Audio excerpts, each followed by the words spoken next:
नमस्ते दोस्तों। मैं नवल किशोर स्वागत करता हूं आपके अपने YouTube channel English with Naval पर। आज का हमारा टॉपिक है the old man and the C.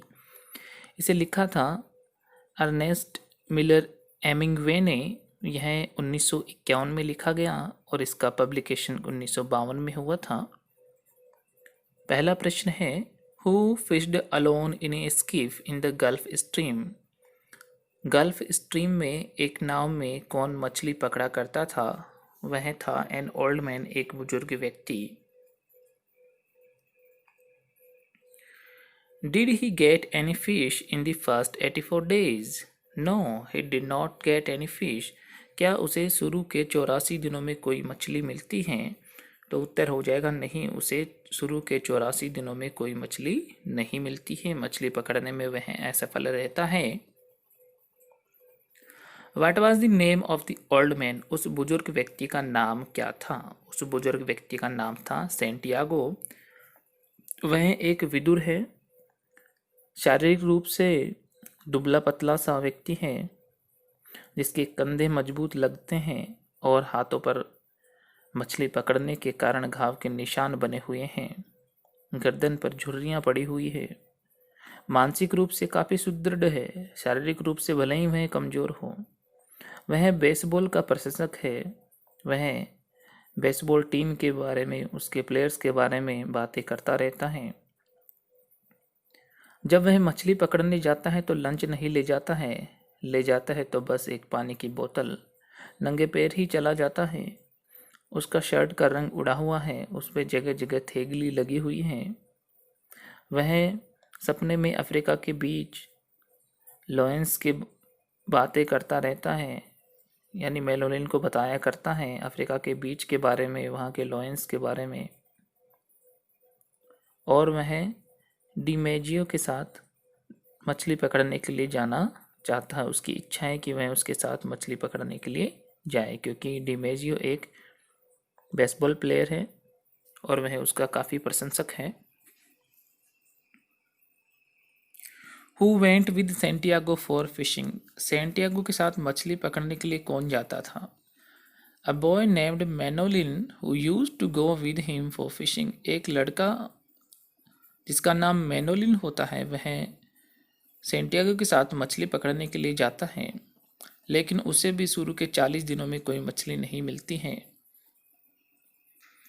Who was sent it another boat for fishing। किसे मछली पकड़ने के लिए दूसरी नाव पर भेज दिया जाता है?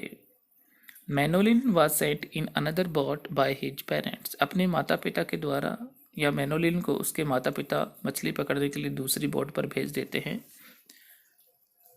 मैनोलिन मैनोलिन एक लड़का होता है जो 5 साल का था तब से सेंटियागो के साथ मछली पकड़ने के लिए जा रहा है। वह हर एक काम में सेंटियागो की मदद करने के लिए तैयार रहता है, चाहे से नाव से सामान लाना हो, ले जाना हो, खाने का प्रबंध करना हो। वह सेंटियागो से बातें करता रहता है और सेंटियागो भी उसे अलग अलग लोगों के बारे में, अलग अलग जगहों के बारे में बताया करता है। वह सेंटियागो के साथ मछली पकड़ने के लिए जाना चाहता है, लेकिन उसके माता पिता इस बात के खिलाफ हैं। जब सेंटियागो सो जाता है तो वह उसे आर्मी की पुरानी जैकेट उड़ा देता है। तब वह उसके मजबूत कंधे देखता है, घावों के निशान देखता है, उड़ी हुई शर्ट का रंग देखता है तो उसे काफ़ी दुख होता है। वह उसके लिए एक विंटर जैकेट, जूतों की एक जोड़ी और एक ब्लैंकेट और एक शर्ट लाने की सोचता है। जब सेंटियागो रवाना होने वाला होता है तब वह 2 बैट्स अखबार में लपेट कर ले आता है। बैट्स मछली पकड़ने का चारा जिसे हम कहते हैं।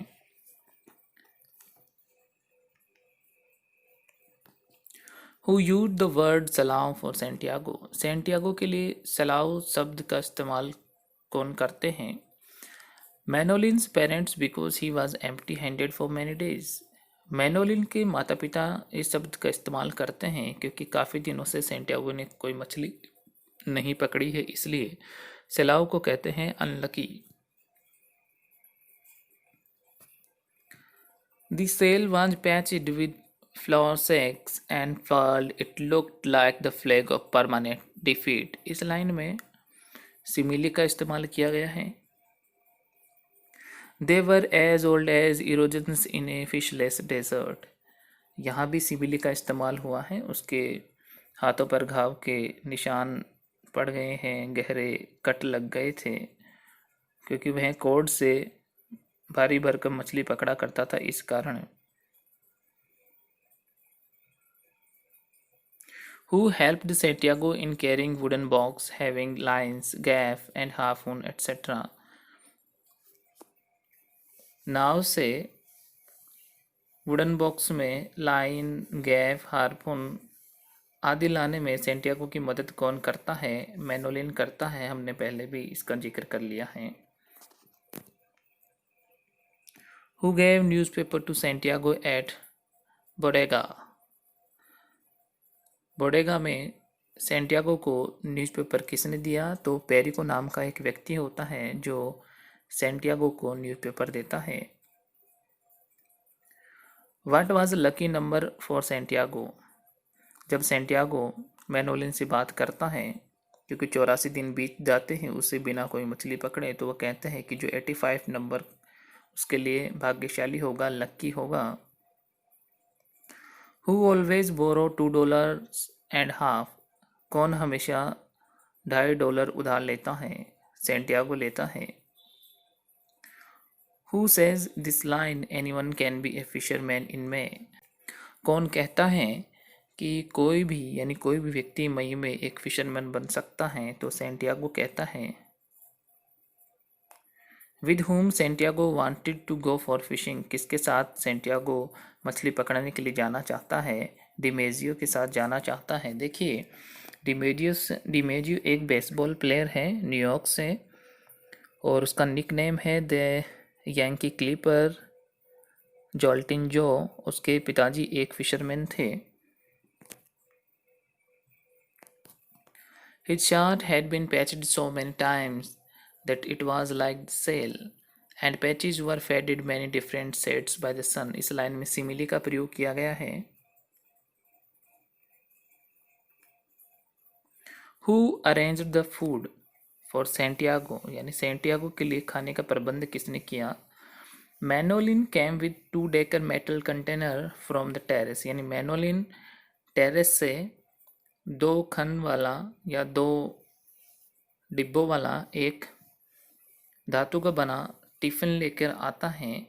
दे ate black beans, rice, fried bananas and some stew. और वे ब्लैक बीन्स, राइस और फ्राइड बनानाज और थोड़ा बहुत स्ट्यू खाते हैं. और 2 bottles of Hatuey beer were provided by Martin. यानी ये सब कुछ मार्टिन नाम का एक व्यक्ति होता है, वो उन्हें उपलब्ध करवाता है और मैनोलिन टेरेस से जाकर ले आता है. देखिए, हेट्यूई बियर क्या है? ये फर्स्ट प्रीमियम बियर थी सेंटियागो डी क्यूबा की Hatuey beer. Who says age is my alarm? कौन कहता है कि उम्र ही मेरा अलार्म है? वो कहता है सेंटियागो. क्योंकि जब वे सोने वाले होते हैं, खाना खा लिया होता है तो वे सोने वाले होते हैं, तो वो कहते हैं कि लड़के यानी मैनोलिन को कहते हैं कि तुम जल्दी सो जाओ, मैं तुम्हें सुबह जल्दी उठा दूंगा. तो वो कहता है कि एज इज़ माई अलार्म, यानी मुझे कोई अलार्म की ज़रूरत नहीं है, मैं अपने आप ही उठ जाता हूँ और मैं तुम्हें जल्दी उठा दूंगा. वो कहता है, मैनोलिन को कहता है ये बात, क्योंकि उसके अनुसार जो युवा होते हैं वो काफ़ी देर तक सोते हैं, इसलिए. Who was John Joseph मैग्रो? यानी जॉन जोसेफ मैग्रो कौन है? देखिए, ये एक बेसबॉल प्लेयर हैं. उनका निक नेम लिटिल नेपोलियन और म्यूग्सी था, और वो हमेशा हॉर्सेस की एक लिस्ट अपने साथ रखा करते थे अपने पॉकेट में, और हमेशा हॉर्सेस की बात किया करते थे, ऐसा हमें जानकारी मिलती है. Who was Dick Sisler? Dick Sisler कौन थे? देखिए, डिक सिस्लर का नाम था रिचार्ड एलन सिस्लर, और वो भी एक बेसबॉल प्लेयर रहे, मैनेजर रहे, और कोच के रूप में भी उन्होंने काम किया. Right the names of baseball teams जिनका जिक्र सेंटियागो करता है वो कौन कौन सी। देखिए सेंटियागो बेसबॉल का ग्रेट एडमायरर रहा था। अब देखिए कौन कौन सी टीम्स थी वो, जैसे टाइगर्स ऑफ डेट्रॉइट मिशिगन की थी ये टीम, क्लीवलैंड इंडियंस ये क्लीवलैंड की थी, और सिंसिनाटी रेड्स ये ओहियो की थी, और शिकागो वाइट सॉक्स ये टीम थी। यानी शिकागो वाइट सॉक्स हो गई, शिकागो की हो गई। इस तरह से ये अभी तक 20 महत्वपूर्ण प्रश्न हैं, और हम चाहेंगे कि जल्दी से जल्दी आपको पूरे शॉर्ट नॉवल के, यानी अर्नेस्ट हेमिंगवे ने जो नॉवल लिखा है ओल्ड मैन एंड द सी, उसके सारे प्रश्न हम आपको जल्दी से जल्दी उपलब्ध करवाने की कोशिश करेंगे।